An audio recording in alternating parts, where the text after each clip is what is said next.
called Teach Us to Pray. And we got this title. It's looking at the Lord's Prayer. We got this title from Luke chapter 11. And it says, "Now Jesus was praying in a certain place. When he finished, one of his disciples said to him, 'Lord, teach us to pray.'" And what's interesting about this prayer, I did some kind of new studying on it in this last week. And what's interesting about this prayer is that this most likely was the prayer that Jesus prayed himself. Like, it's not just, when you look at the context around these verses and all that Jesus was giving the disciples the prayer that he prayed. And so, like, I think there's a certain depth to the words here that we can pray the same prayer that Jesus prayed and the one that he gave his disciples. So to catch us up where we've been, the Lord's Prayer begins with, "Our Father who's in heaven," right?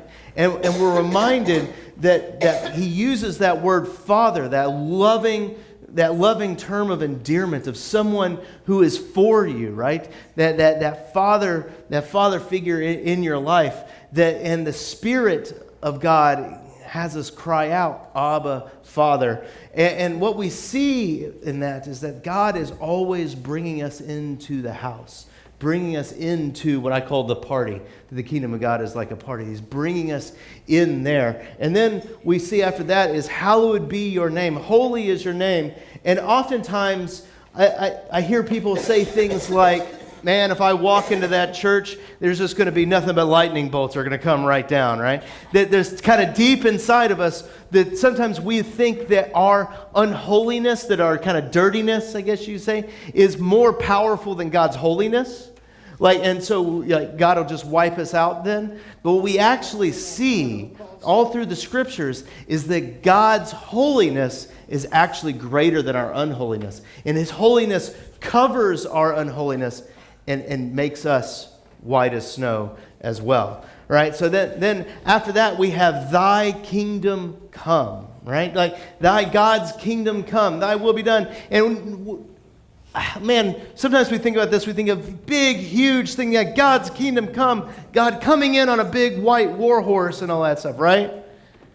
But what we see when God's kingdom actually comes, he says it comes like a mustard seed. And that may not make sense to us at first until you think about all the mustard seed moments in your own life where God has used those little everyday things to bring about faith in you, right? Those little moments where you're like, yeah, that's where I saw God working in just those little everyday moments. And then 2 weeks ago, the last sermon we had we had God's will be done on earth as it is in heaven. And how I really understood what God's will is that we see at the beginning when he created the world, he created us, all the people in here. I know some of you, it's a little questionable. No, I'm kidding. But some of you, like it's, all of you were created in God's image. All of you, like created in the image of God. And so by honoring that image, both honoring it in ourselves and how we treat ourselves and also how we treat our neighbor, we are combining ourselves with the will of God. You see, that's what Jesus does, all the way to the point where he's on the cross, right? Where he's honoring the image of God and bringing it back to God, right? So that's that image of God. And this week is "Give us this day our daily bread." I love this one. I love this one so much. Because I got to tell you why I love it so much. So I know some of you have gone through confirmation style classes with me, or like new members stuff, and I rail on this one in those classes. So some of you, this is all going to kind of sound familiar, but I want to share this teaching with you today because, and the reason why is this was the first part of the Lord's Prayer that hit me, and it changed me. It changed my perspective. It changed how I kind of view the world around me. It changed all of this going around me as "Give us this day our daily bread." So we got to talk about the bread, right? So is bread a big deal? Yeah, sure, whatever. All right. Sure it is. Like, how hard is it to go get this bread, right? Got some nice bread here. I mean, how much is a loaf of bread? This is actually a nice loaf of bread. Like this isn't like the Walmart brand, great value, it's going to be stale in 2 days type of bread, right? Like this is this. I got the good stuff because I'm going on vacation and like that's. And also, Coley won't eat the potato bread, so I get the potato bread from me, right? Like that's. But maybe that's not good enough, right? But we got a bread. So how hard is it to get this bread, right?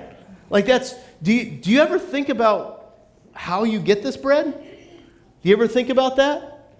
Like how do you actually get the bread here? Because it's not that expensive. There's a good chance that we could maybe find enough money to buy a loaf of bread just in our couch cushions, right? Yeah, it's really not that expensive. Like maybe if we walked up to the Publix, there might be enough loose change just on the ground for us to buy a loaf of bread. Like it's that thing, and bread is also the thing as soon as a hurricane gets announced, right? Like just boom, it's empty, right? And like that's the last hurricane that we had. It's like the whole bread aisle was empty except for the gluten-free bread. Like no one wanted that. No, it's like, ooh, I don't eat building material, right? It just made me laugh. All the tortillas were gone, everything was gone except for like all the gluten-free breads. But it's immediately gone, and it's one of those things that we just go by without really thinking about it. Without really thinking about where it comes from and what goes. So let's break it down. What does it take? So yesterday, I left church here and went to Walmart. I didn't go to Publix. But let's say if I went over to Publix and bought this nice loaf of bread, what did that take, right? What's the first step, do you think? What's the first step? I got to drive there, right? I got to drive there. How do I drive? Like, what do I drive, right? Like, think about this for a second. My car, my little red car out there, it's a Mazda. It was manufactured in Japan. Think about everyone that it took to build that car. All the designers, all the people that made it, all the fabricators, the people that screwed it together, the people that sold it, not to mention the truckers that shipped it from the factory to the boats, all the people on the ships that came over to maybe Miami, maybe California. I don't know what port they brought it in, right? Like that's all those people. How many people are involved in just that part of this transaction for the bread, right? And so we got the car, we have the salesman, we have all the people who have changed the oil on my car over the years. Like that's a ton of people that have theoretically so far touched this bread, right? So that I could get it. But so how did I actually get there? You had to go on roads, right? Have you ever been to a part of the world that has terrible roads? It's awful, you can't go anywhere, right? What'd you say? Florida? No. You guys, if you're complaining about the roads out here, have you lived somewhere else? Like I go up into like the Rust Belt area up there. I go up and it's like, how do people live? Like this is like I didn't know that the infrastructure was completely collapsing, right? Like that's over here. We don't have stuff like salt and all that stuff. The roads are glorious down here. But yeah, there's all the roads. But think about all the hands that touch the roads here. And like all the people that laid the people that dug up the rock, the people that made the asphalt, the people that made the machine that lays the asphalt, right? The people that design, all the engineers that design the roads, all the people that go over there. Think about the government that it takes to pool our taxes together so that we can actually go and have a nice road. Think about the people that control the lights. Did you know in St. Lucie West, our lights are actually controlled by a data center in Kansas City? Did you notice that? So next time you complain about it, you can think about that. All that stuff. But the lights are all computerized and they all work together in St. Lucie West. But it's all run from a data center in Kansas City. Think about all those people, that they have a hand in helping me get to Publix to buy my loaf of potato bread, right? Like we have all these people that are involved in this, and then you get to the actual store. You have the people that built the store. You have the electricians that installed all the lighting. You have the people that work at home office and Publix in Lakeland, Florida, that make sure that everything gets there together, right? You have the stock boy or girl that actually puts the bread on the shelf in the middle of the night. Not to mention how they ship the bread to the store, how they get all that together so that I can go without thinking about it at all. It just goes like, oh, I need bread, and I grab it and I throw it in the cart and never think about it for a second. Right? Like, think about all the hands. It's a little gross. Think about all the hands that touched this loaf of bread so that I could use it as a sermon illustration in front of all of you guys. Right? Like, think about all the people that are involved. Like, it's amazing. Give us this day our daily bread. And I think the idea behind all of this, I think what it's trying to get us to is that we would stop for a second.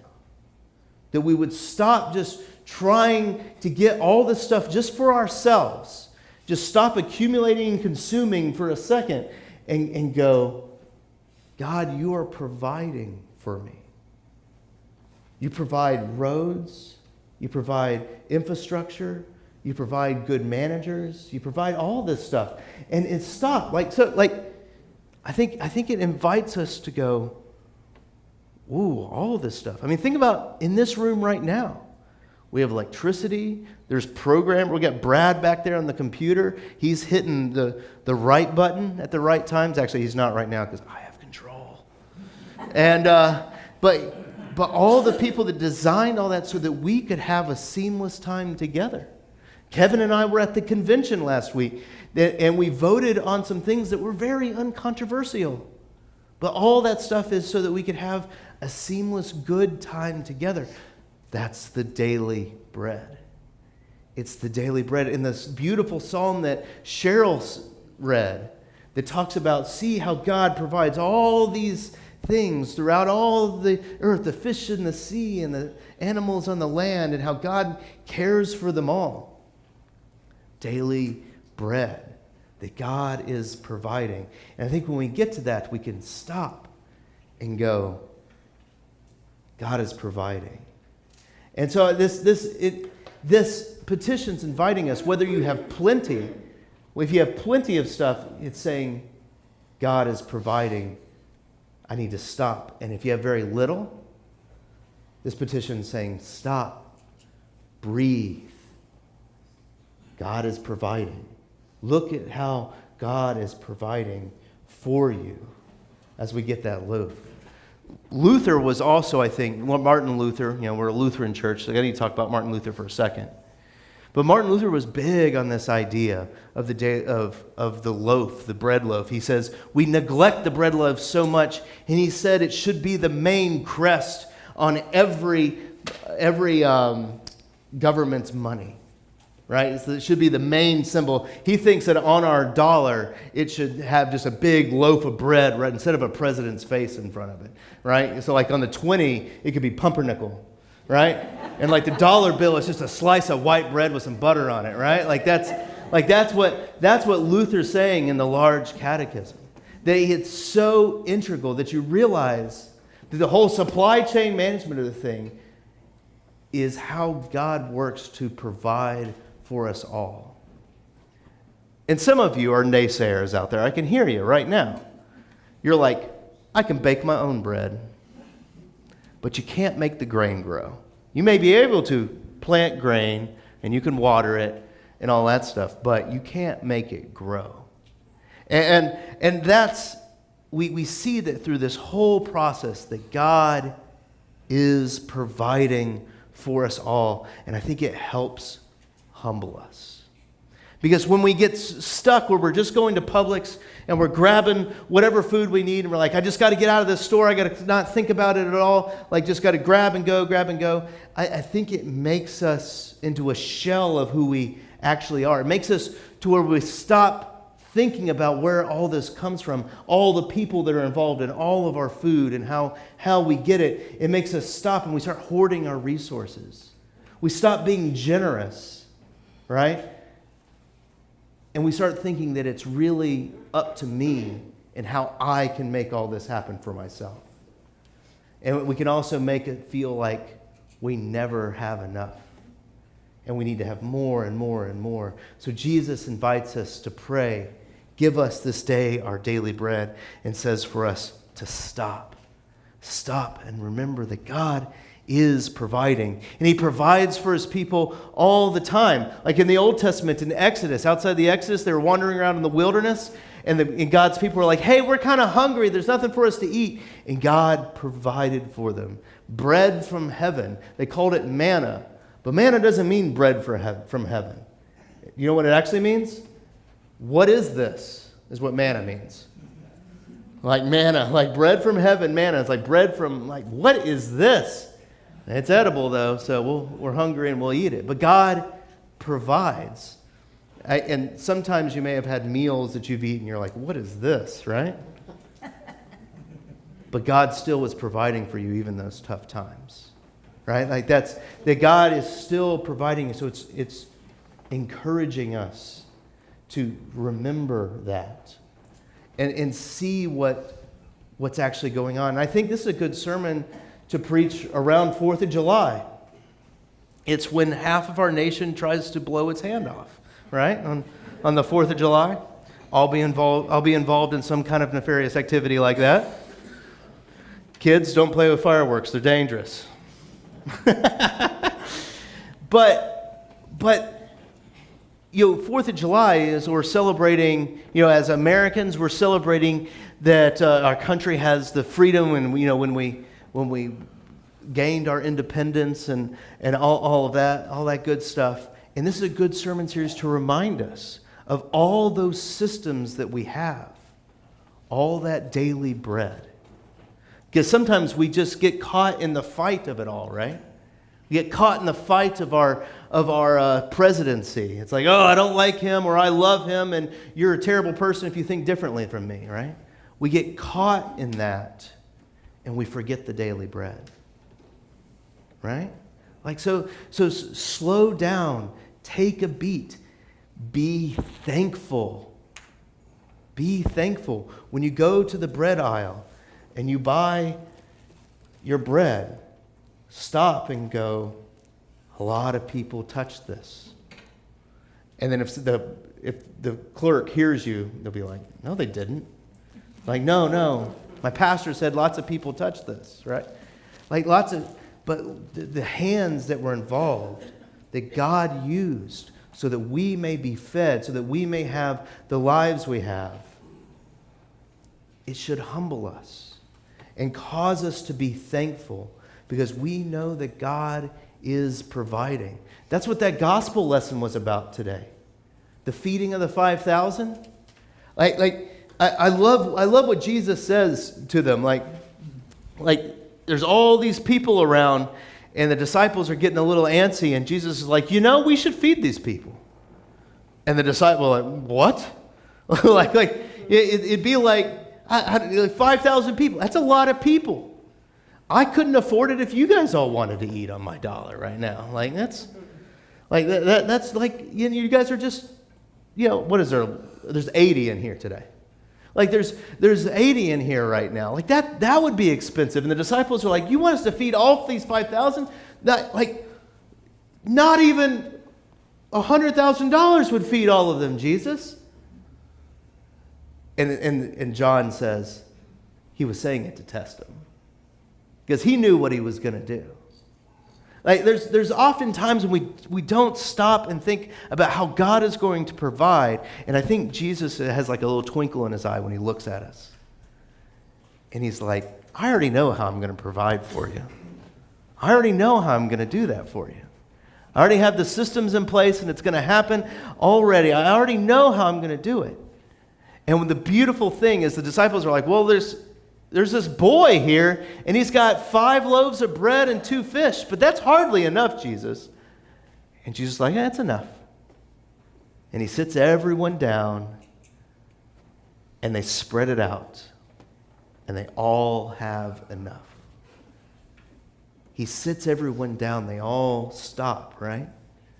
And he sits everyone down, and they all have enough. And he says, gather all what's left over. And how many were left over? How many baskets? Remember?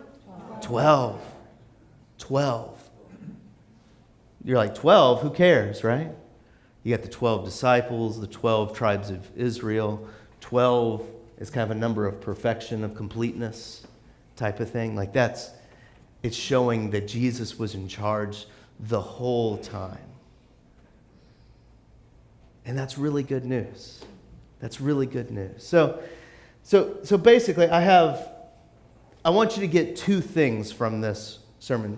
One of them is super obvious. I've been talking about this the whole time. And the second one is less obvious, but it's been the subtext through this entire sermon.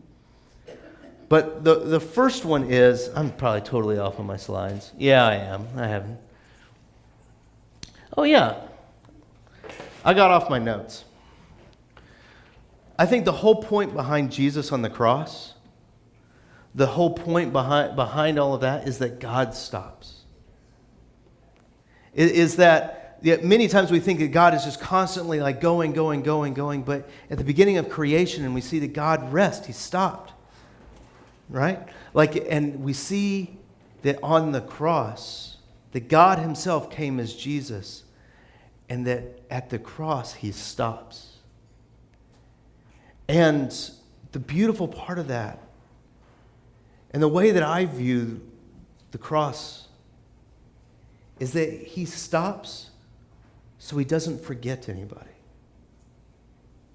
He stops so that no one gets left behind. And that every day, I think God remembers the cross. And he stops so that no one is left behind. So now I have the two things, right?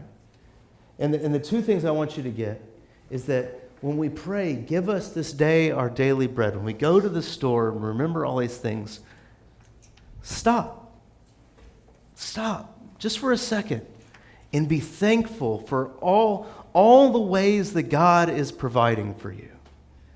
And the other one is that when you have a thankful, grateful heart, you can then be used by God to provide for others. Because God has used all these hands to provide for you. You can see how you can now provide for others. And you can sit and you're like, okay, this is what I'm doing. I think many of you have seen that in your own work, right? That you have produced something that was worth to people and provided what they needed, right?